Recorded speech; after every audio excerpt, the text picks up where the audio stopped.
సామలకోట మండలం ఏట్లపాలెం బాణసంచ తయారీ కేంద్రంలో జరిగిన దుర్ఘటన అత్యంత బాధాకరమని, ఇది అధికారులు ప్రభుత్వ హత్యలేని జై భీమరావ్ భారత పార్టీ అధ్యక్షులు జడా శ్రావణ్ కుమార్ విమర్శించారు. కాకినాడ జీజీహెచ్లో చికిత్స పొందుతున్న బాణసంచ పేలుడు ప్రమాద క్షతగాత్రులను జై భీమరావ్ భారత పార్టీ అధ్యక్షులు జడా శ్రావణ్ కుమార్ జిల్లా సమితి బృందం ఆధ్వర్యంలో పరామర్శించారు. ఈ సందర్భంగా జై భీమరావ్ భారత పార్టీ అధినేత జడా శ్రావణ్ కుమార్ మాట్లాడుతూ వేట్లపాలెం బాణసంచ సంఘటన ప్రభుత్వ అధికారుల హత్యలేనని మండిపడ్డారు. గత 7 నెలల ముందే ఉమ్మడి జిల్లాలో 2 వేర్వేరు ఘటనలు జరిగాయని, దానిలో ఒక ఘటనలో 6, రెండవ ఘటనలో 2 చనిపోయారని, దానితో ప్రభుత్వం 11 భద్రతా ప్రమాణాలను అమలు చేసిందని, ఆయన దానికి రెట్టింపుగా నిన్న జరిగిన సంఘటనలో 23 మంది చనిపోయారని తెలిపారు.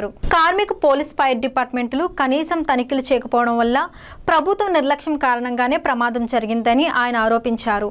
మరణించిన కుటుంబాలకు ₹1 కోటి పరిహారం చెల్లించాలని, కుటుంబంలో ఒకరికి ప్రభుత్వ ఉద్యోగం ఇవ్వాలని డిమాండ్ చేశారు. ఈ పర్యటనలో జై భీమరావ్ భారత పార్టీ నాయకులు జగ్గారపు మల్లికార్జున్, ఏనుగుపల్లి కృష్ణ తదితరులు పాల్గొన్నారు.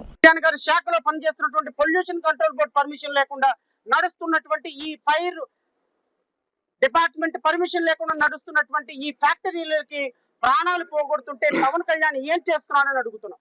పైగా అసెంబ్లీలో మీరు ప్రకటిస్తారు పొల్యూషన్ కంట్రోల్ బోర్డు పర్మిషన్ తీసుకోమని, ఎవరినైనా ఫ్యాక్టరీని ఇబ్బంది పెడితే వాళ్ళు ఫ్యాక్టరీలు మూసేస్తారు కాబట్టి చూసి చూడనట్టు వెళ్ళాలి అని అసెంబ్లీలో ప్రకటన చేసిన నీచమైనటువంటి ఉప ముఖ్యమంత్రి ఈ రాష్ట్రంలో ఎవరు ఉన్నారంటే చరిత్రలో మీరు ఒక్కళ్ళే. రాయవరంలో మొన్న జరిగింది నిద్ర మేల్కోల, గుంటూరు జిల్లాలో మొన్న జరిగింది నిద్ర మేల్కోల.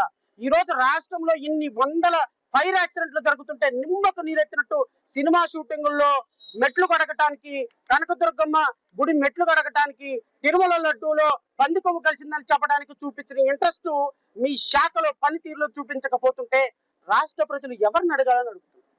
ఎక్కడికి వెళ్ళాలి రాష్ట్ర ప్రజలు? ఈ రోజు ప్రాణాలు కోల్పోయినటువంటి వ్యక్తులకి 20 లక్షల రూపాయలు మకాను పడేసేసి గడ్డం సవరించుకుంటా రైట్ ఎక్కేసి వెళ్ళిపోయినవే. ఈ రోజు రాష్ట్రంలో ఇలాంటివి జరిగితే పరిస్థితి ఏంటి? నేను అడుగుతున్నా, జేబీ పార్టీ నుంచి, జేబీపీ పార్టీ నుంచి నేను డిమాండ్ చేస్తున్నా, చనిపోయిన ప్రతి ఒక్క కుటుంబానికి ₹1 కోటి ఎక్స్గ్రేషియా చెల్లించి తీరాల్సిందే. చనిపోయినటువంటి వ్యక్తుల యొక్క కుటుంబాలలో ఒకరికి ప్రభుత్వ ఉద్యోగం ఇచ్చి తీరాల్సిందే.